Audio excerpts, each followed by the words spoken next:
आज की चर्चा का विषय है भारत का इतिहास। भारतीय इतिहास जो है वो तीन भागों में है। प्राचीन भारत, मध्यकालीन भारत और आधुनिक भारत। भारत के इतिहास से पहले हम भारत की स्थिति, उसके बारे में इतिहासकारों ने क्या कहा है, इस पर नज़र डालेंगे। भारत का इतिहास उत्तर में हिमालय से लेकर दक्षिण में समुद्र तक फैला हुआ।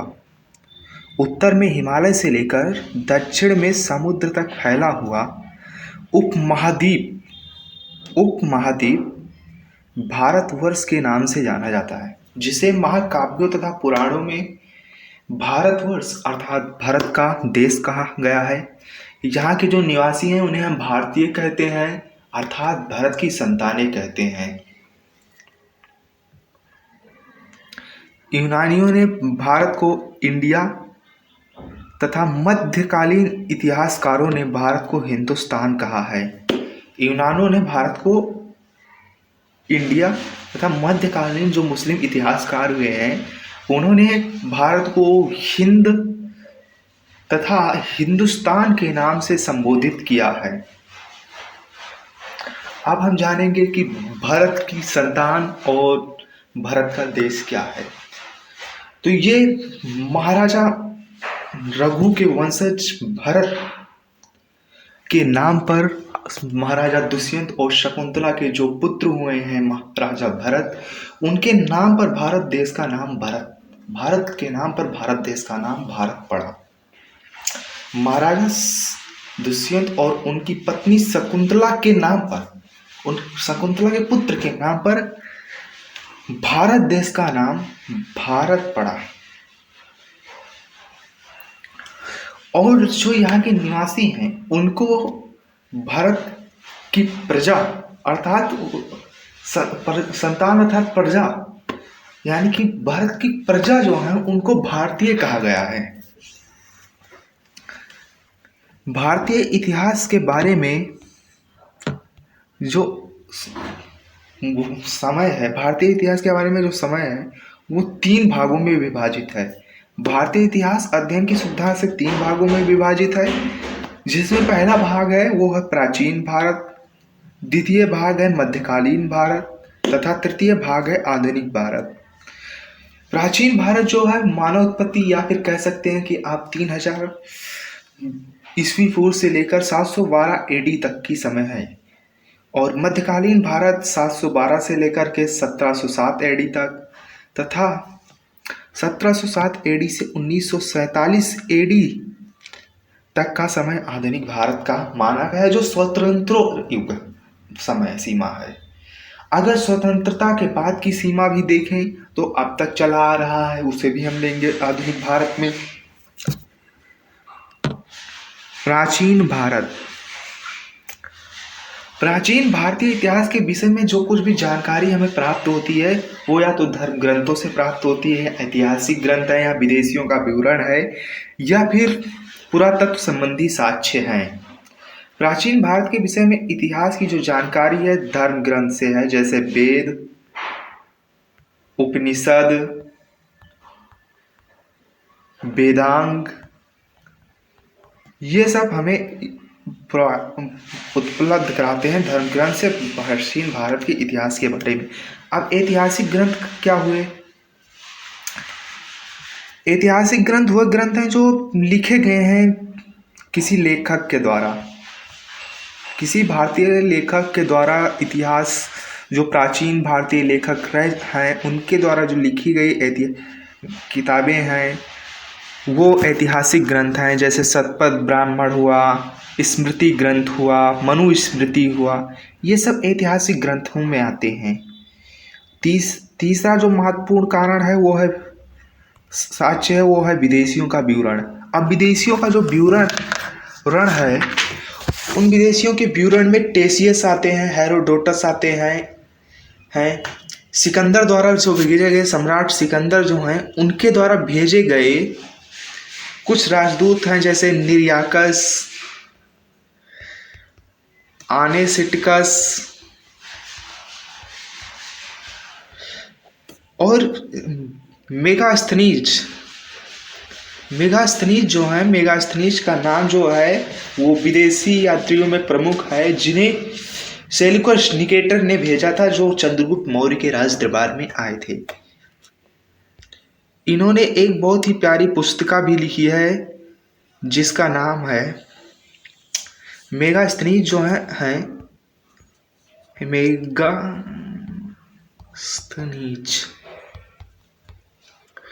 मेगास्थनीज ने एक पुस्तक लिखी है जिसे कहा जाता है इंडिका। इंडिका, ये जो इंडिका है ये मौर्य युगीन समाज के बारे में बताती है। मौर्य युगीन समाज जो है उसके बारे में ये इंडिका बहुत अच्छी तरीके से बताती है और मेगास्थनीज ने इस पुस्तक को लिखा। अब ये तो हो गया विदेशियों का विवरण। इन्हीं विदेशी यात्रियों में वेन्सान का नाम आता है, फाहियान का आता है। ये दोनों यात्री चीन से आए थे, ये दोनों यात्री चीन से आए थे। इनके साथ एक और यात्री भी आए थे और जिनका नाम था संयुगन। अब बढ़ते हैं पुरातत्व साक्ष्य की तरफ। पुरातत्व संबंधी जो भी साक्ष्य हैं उनमें जैसे खुदाई के समय कुछ मिला या फिर कह सकते हैं सभ्यताएं हैं, जो हड़प्पा सभ्यता है, आलेख हैं, फिर शस्त्र हुए, ये सब जो साक्ष्य हैं वो पुरातत्व संबंधी साक्ष्य होते हैं। अब पुरातत्व संबंधी साक्ष्य में खुदाई की गई सभ्यताएं आती हैं, औजार आ गए, इनके द्वारा प्रयोग किए जाने वाली वस्तुएं आ जाती हैं। ये सब पुरातत्व संबंधी साक्ष्य में निहित होती हैं। धर्म ग्रंथ व ऐतिहासिक ग्रंथ से मिलने वाली जानकारियाँ। धर्म ग्रंथ और ऐतिहासिक ग्रंथ से बहुत सारी महत्वपूर्ण जानकारियाँ हमें प्राप्त हो जाती हैं हमारे प्राचीन इतिहास के बारे में। जो भारत का सबसे प्राचीनतम धर्म ग्रंथ है जो माना गया है वो माना गया है वेद। भारत का प्राचीनतम धर्म ग्रंथ वेद है, जिसके संकलनकर्ता जो हैं वो महर्षि कृष्ण द्वैपायन वेद व्यास जी को माना जाता है। अब वेद कितने हैं तो वेदों की संख्या जो है वो 4 है। वेदों की संख्या 4 है। इनमें से पहला वेद जो आता है उसका नाम है ऋग्वेद। पहले वेद का नाम ऋग्वेद, दूसरा यजुर्वेद, तीसरा सामवेद, चौथा अथर्ववेद। ऋग्वेद में क्या है, प्रार्थना है, जिसे संस्कृत की भाषा में रचनाएं कहा जाता है।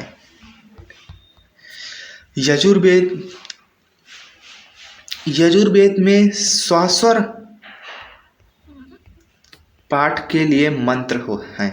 श्वासर पाठ के लिए मंत्र है।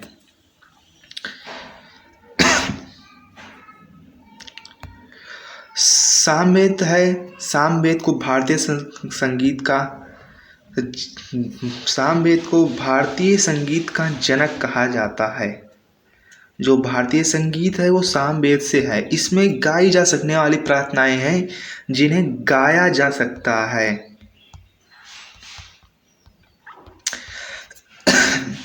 अथर्ववेद। अथर्ववेद ये अथर्वा ऋषि द्वारा रचित है।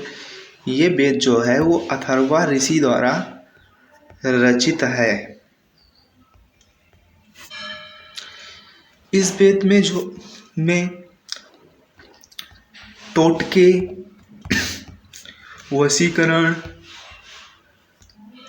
तंत्र मंत्र और जादू का वर्णन किया गया है अथर्ववेद में।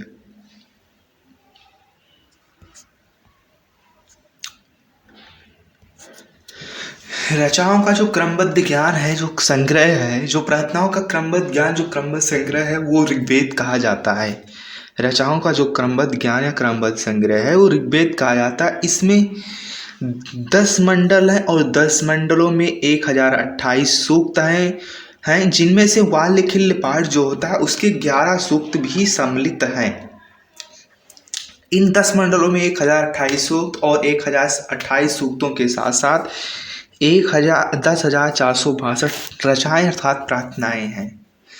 जो ऋषि, जो साधु इस वेद का पाठ करते हैं उन्हें होत्र कहा जाता है। इस वेद में आर्यों की राजनीतिक प्रणाली तथा इतिहास के बारे में जानकारी मिलती है।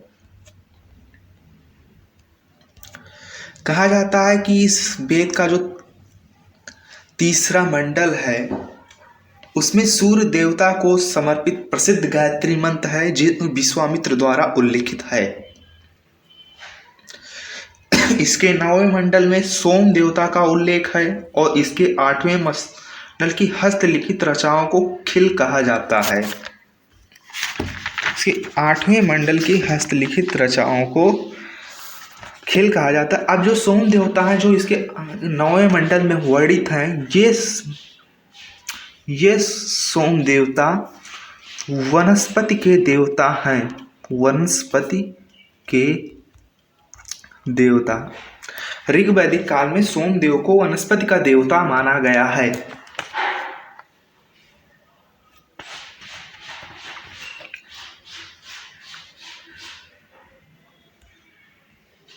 चातुर्वर्ण समाज की कल्पना, जो चातुर्वर्ण है ब्राह्मण, क्षत्रिय, वैश्य और शूद्र, ये चातुर्वर्ण की जो कल्पनाएं हैं ये ऋग्वेद में हैं। ऋग वैदिक कालीन जो वो है वो 2 भाग है ऋग वैदिक काल। एक है ऋग वैदिक काल 2 भागों में बटा हुआ है। प्रथम ऋग वैदिक काल है ऋग वैदिक काल तथा दूसरा काल है उत्तर वैदिक काल। वैदिक सभ्यता जो होती है, वैदिक सभ्यता, इसमें 2 भाग हैं। एक है ऋग वैदिक काल, दूसरा है उत्तर वैदिक काल।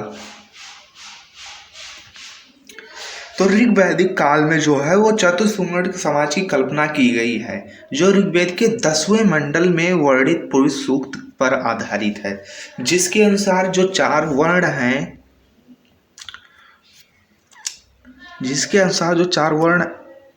हैं, ब्राह्मण, क्षत्रिय, वैश्य तथा शूद्र, ये आदि पुरुष ब्रह्मा की क्रमशः मुख, भुजाओं, जंघाओं तथा चरणों से उत्पन्न हुए हैं। ब्राह्मण मुख से, क्षत्रिय भुजा से, वैश्य जंघा से और शूद्र चरणों से उत्पन्न हुए हैं। धर्मसूत्र 4 प्रमुख जातियों की स्थिति, व्यवसाय, दायित्व, कर्तव्य तथा विशेषाधिकारों के बारे में स्पष्ट विभेद करता है।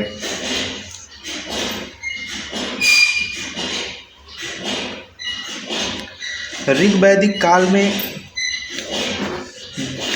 जो 4 वर्ण की प्रथा थी वो कार्यों पर आधारित थी, लेकिन यही उत्तर वैदिक काल में आकर बदल जाती है और ये प्रथा उत्तर वैदिक काल में कार्य पर आधारित ना होकर के ये उनके जन्म पर आधारित हो जाती है।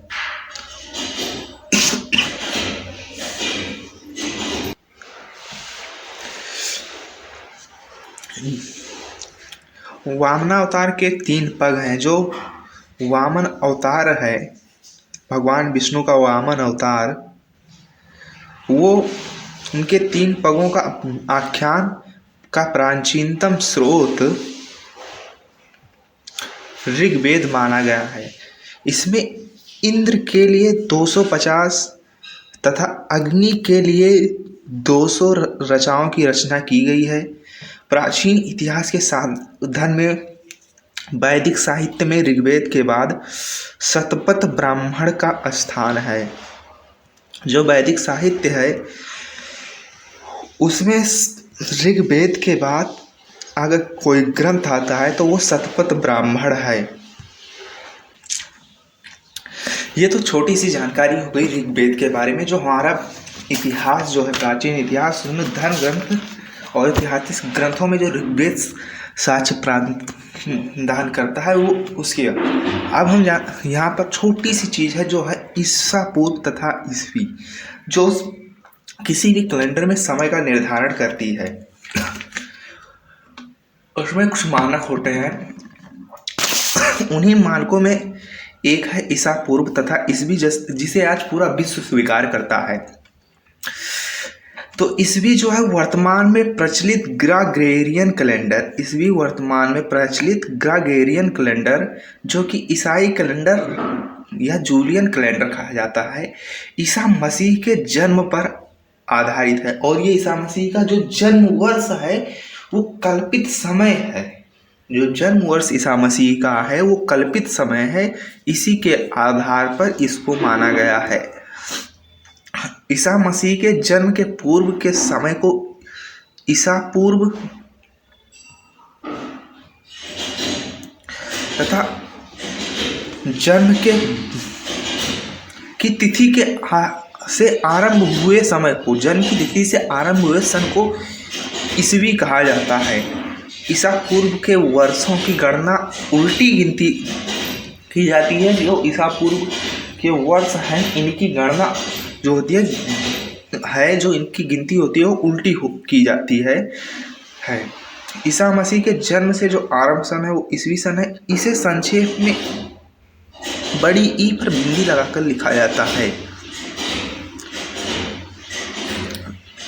लैटिन भाषा में ईसा पूर्व को बिफोर द क्राइस्ट या कहते हैं before the birth of Jesus Christ, तथा ईस्वी को एडी अर्थात एनो डोमिनी या in the year of Lord Jesus कहते हैं। जब जीसस का जन्म हुआ तो उसके समय को, जन्म के समय के बाद को से एडी तथा जन्म के पहले को बीसी कहते हैं।